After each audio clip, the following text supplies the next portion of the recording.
Le téléphone sonna dans le silence oppressant du bureau.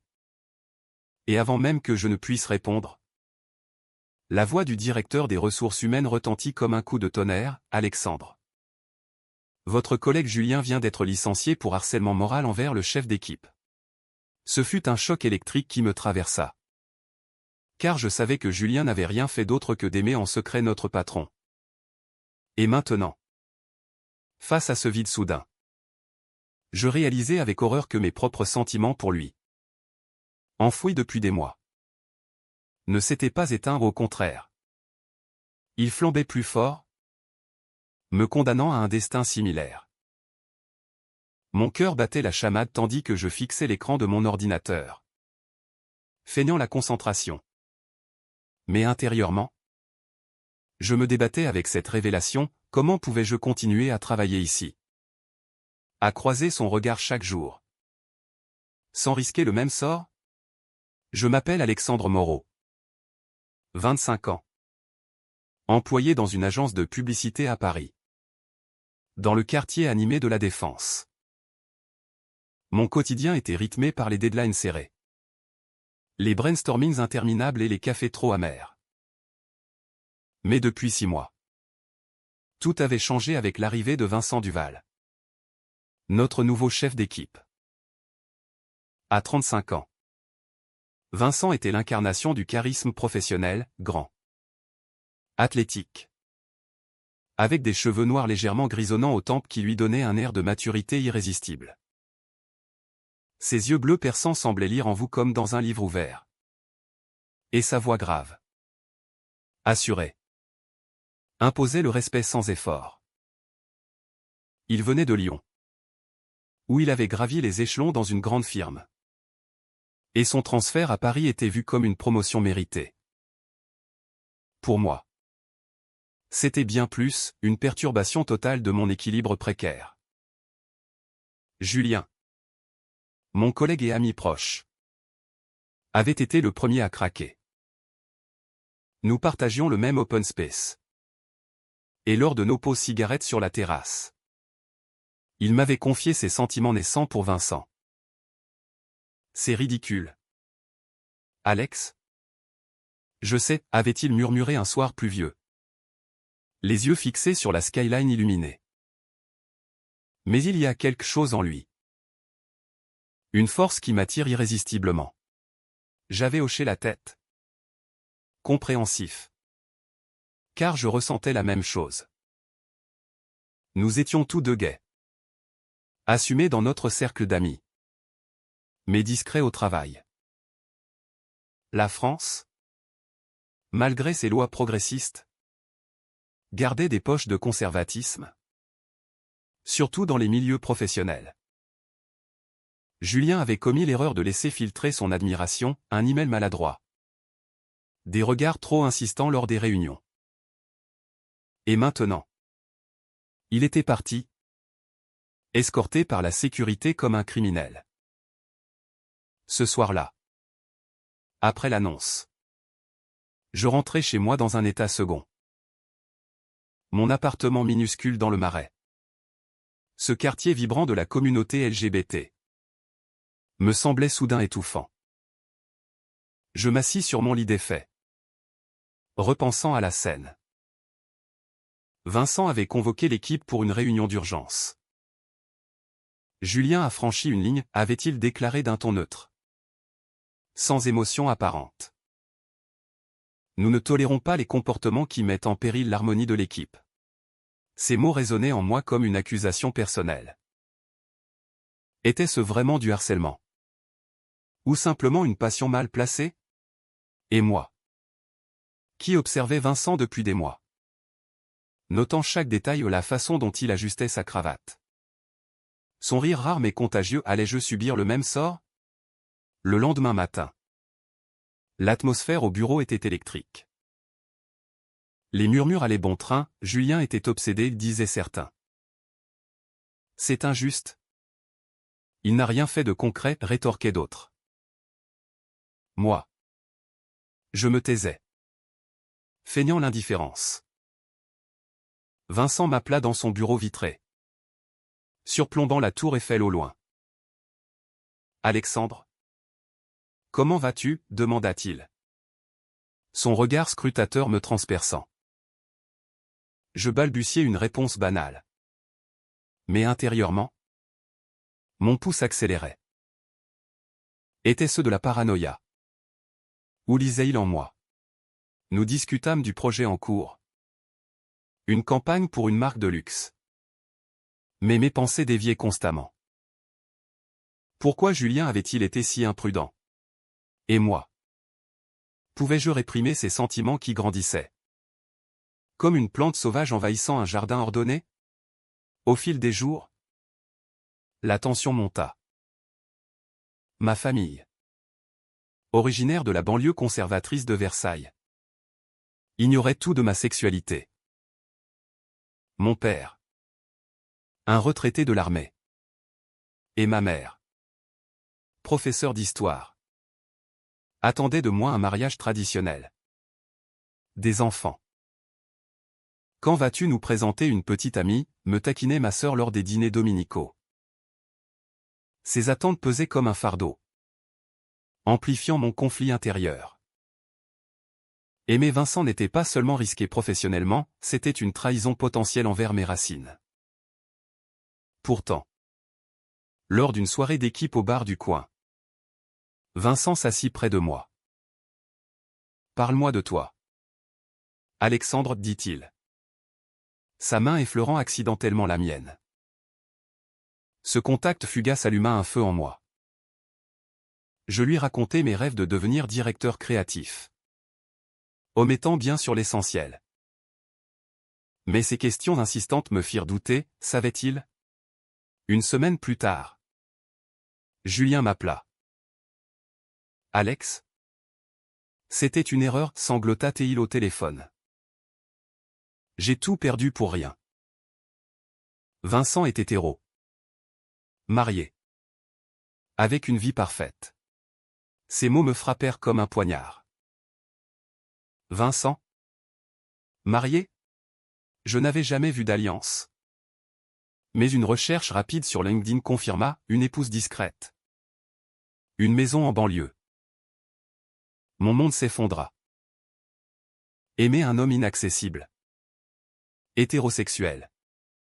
Était une folie. Pourtant, je ne pouvais m'empêcher de le regarder lors des briefings. Imaginant une vie alternative où les barrières tombaient. La pression sociale s'intensifia, un collègue homophobe fit une blague déplacée sur Julien. Et je dus me retenir pour ne pas exploser. Était-ce cela? La vie en France moderne? Tolérance en surface. Mes jugements en profondeur? Mon dilemme culmina lors d'un voyage d'affaires à Marseille. Vincent et moi étions seuls pour rencontrer un client. Dans l'hôtel surplombant la mer. Après un dîner arrosé. Il me confia ses doutes, le travail me consume. Alexandre. Ma vie personnelle est un chaos. Ses yeux trahissaient une vulnérabilité que je n'avais jamais vue. J'hésitais, le cœur au bord des lèvres, à avouer mes sentiments. Mais le souvenir de Julien me retint. Au lieu de cela, je l'écoutais, offrant un soutien silencieux. Cette nuit-là, dans ma chambre, je pleurais pour la première fois depuis des années. Quel était le prix de cet amour interdit? Perdre mon job. Aliéner ma famille. Défier la société? Ou pire, me perdre moi-même dans le déni? Les semaines suivantes devinrent un tourbillon de contradictions. Au bureau, je redoublais d'efforts pour me montrer professionnel, évitant tout contact personnel avec Vincent. Mais chaque réunion, chaque email, ravivait la flamme. Un après-midi, lors d'une présentation, nos regards se croisèrent plus longtemps que nécessaire. Bien joué. Alexandre, murmura-t-il ensuite. Sa main sur mon épaule. Ce geste innocent me tortura des heures durant. Était-ce de la camaraderie? Ou plus? Mon esprit, prisonnier d'un labyrinthe de doutes, analysait chaque détail. Julien, de son côté, avait trouvé un nouveau job dans une petite agence. Mais il me prévenait constamment, ne fais pas comme moi. Alex. C'est un piège. La pression familiale s'accentua lors d'un week-end à Versailles. Ma mère, avec son intuition aiguisée, me questionna, tu sembles distrait. Mon fils. Y a-t-il une fille au bureau? Je niai. Mais mon père intervint, à ton âge. J'étais déjà marié. Il est temps de penser à l'avenir. Leurs mots, imprégnés de traditions catholiques rigides, me renvoyèrent à mon enfance, les messes obligatoires, les avertissements contre les déviances. Être gay dans ce milieu était synonyme de scandale.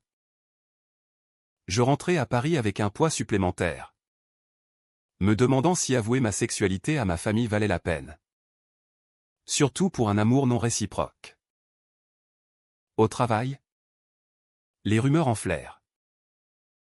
Une collègue, Sophie, me prit à part, Julien n'était pas le seul. J'ai vu comment tu regardes Vincent. Paniqué. Je démentis vigoureusement. Mais ces mots semèrent le doute. Étais-je si transparent? Vincent, lui, semblait inchangé, efficace. Distant. Pourtant, lors d'une crise sur un projet, il me choisit comme binôme. J'ai confiance en toi, Alexandre, dit-il. Ces mots me gonflèrent d'espoir irrationnel. Nous passâmes des nuits blanches à peaufiner la campagne. Nos discussions dérivant parfois sur le personnel. Il parla de son mariage en difficulté, ma femme et moi. On s'éloigne. Le travail prend tout. Je l'écoutais, retenant mon souffle, imaginant une ouverture. Mais la morale me rattrapa, trahir sa confiance serait impardonnable. Un soir, après une victoire sur le projet, l'équipe fêta au restaurant. L'alcool aidant, Vincent devint plus loquace. Assis côte à côte, il me confia, tu es différent des autres. Alexandre. Tu comprends les choses sans mots. Mon cœur s'emballa. Était-ce une avance? Ou simplement l'euphorie du moment? Je rentrai chez moi ivre de confusion, passant la nuit à peser les options. Avouer? Risquer le rejet. Le licenciement? Ou taire? Et souffrir en silence? Le lendemain, un email anonyme circula, attention à l'équipe. Un autre comme Julien rôde. La paranoïa s'installa. Était-ce Sophie? Ou pire, quelqu'un qui m'avait vu? Ma vie sociale en pâtit. Mes amis gays du Marais, habitués aux sorties folles, me voyaient m'isoler. Qu'est-ce qui t'arrive? Alex, demanda mon meilleur ami. Pierre? Lors d'un brunch. Je confessai partiellement, c'est compliqué au boulot. Il rit, amoureux du boss. Classique. Mais dangereux. Ces mots soulignèrent la réalité, dans une société où l'égalité est loi. Les préjugés persistent. Les médias parlaient de progrès. Mais au quotidien, les regards en coin, les blagues, rappelaient la marginalité. Je me sentais piégé entre mon identité et mes ambitions.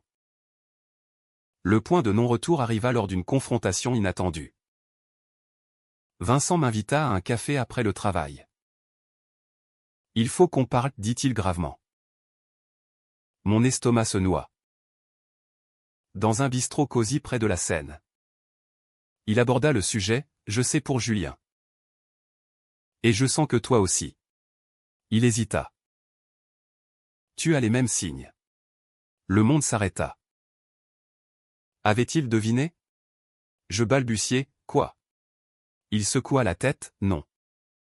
Pas ça. Tu es stressé. Comme lui avant. Parle-moi. Soulagé mais déçu. Je mentis, c'est la pression du job.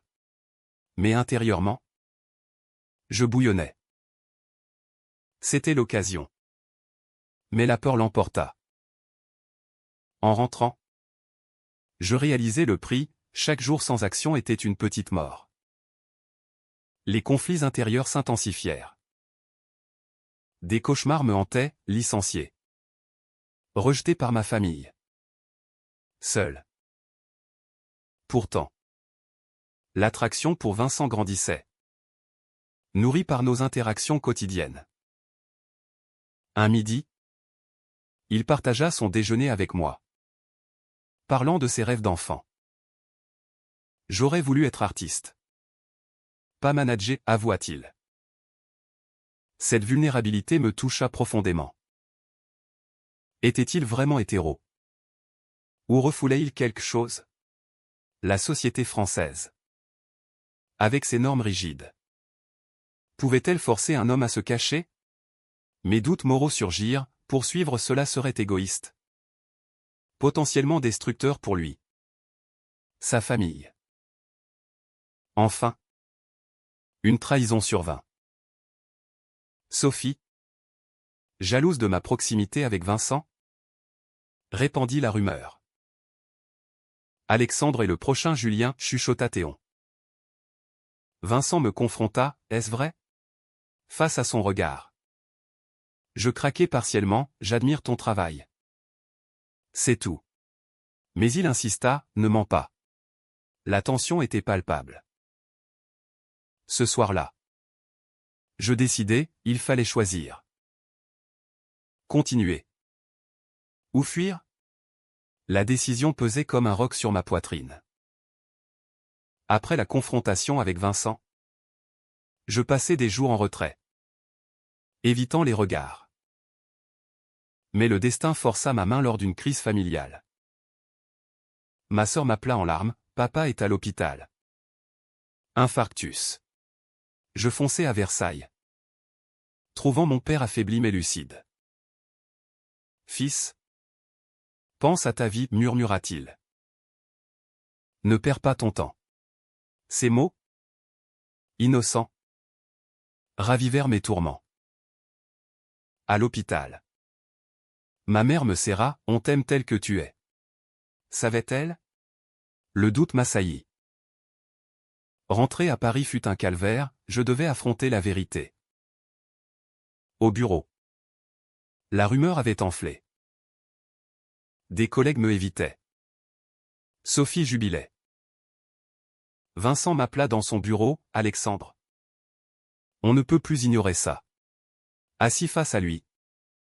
Je sentis les murs se refermer. Quoi donc, feignis-je. Il soupira, tes sentiments. Comme Julien. Le choc fut total. Comment savait-il? Julien m'a tout avoué avant de partir, expliqua-t-il. Et toi? C'est évident. Les larmes montèrent. Je ne voulais pas balbutier je. Il posa sa main sur la mienne, je suis flatté. Mais je suis marié. Hétéro. Le rejet était doux. Mais dévastateur. Pourtant. Ses yeux trahissaient une hésitation. Mais s'il commençait je. Il secoua la tête, non. Ça détruirait tout. Cette révélation déclencha une chaîne de réactions. Je démissionnai sur un coup de tête. Ne supportant plus l'humiliation. C'est mieux ainsi, dis-je à Vincent. Qui tenta de me retenir. Reste. On peut surmonter. Mais le mal était fait. Chez moi. Je m'effondrais. Appelant Pierre. J'ai tout perdu, sanglotai-je. Il me soutint, c'est une libération. Mais était-ce vrai? Perdre mon job pour un amour impossible. Était-ce courage ou folie? La société amplifia ma chute. Les amis compréhensifs contrastaient avec les jugements en ligne, sur des forums. Des histoires similaires soulignaient les risques pour les gays au travail. Ma famille, apprenant ma démission, insista pour une visite. Qu'est-ce qui se passe vraiment? Demanda ma mère. Assis dans le salon familial. Je confessai, je suis gay. Le silence fut assourdissant. Mon père pâlit, c'est une phase? Ma mère pleura, on t'aime. Mais pense à la famille. Leur réaction. Mélange d'amour et de déni. Me brisa. Et si c'était pour un homme, ajoutai-je. Le chaos s'ensuivit, argument sur la morale. La religion. La société. En France? C'est accepté, plaidai-je. Pas chez nous, rétorqua mon père. Les jours suivants furent un tourbillon de thérapies intérieures. Je cherchais un nouveau job. Mais les entretiens étaient hantés par le passé. Vincent m'appela, je regrette. Reviens. Sa voix tremblait. Était-ce de la pitié? Ou plus? Je refusai. Mais le doute persistait. Julien. Contacté. Rit amèrement, bienvenue dans le club. Le prix de l'authenticité. Ces mots soulignèrent les sacrifices, carrière brisée. Liens familiaux tendus. Une trahison plus profonde surgit. Sophie. Promue à ma place. Avoua avoir tout orchestré par jalousie. Tu étais trop proche, dit-elle lors d'une rencontre fortuite. La rage m'envahit. Mais je choisis le pardon, tu as gagné. Mais à quel prix? Cette confrontation me fit réfléchir aux mœurs sociétales, compétition féroce. Où l'amour devient arme. Peu à peu. Une prise de conscience émergea. Chez un thérapeute.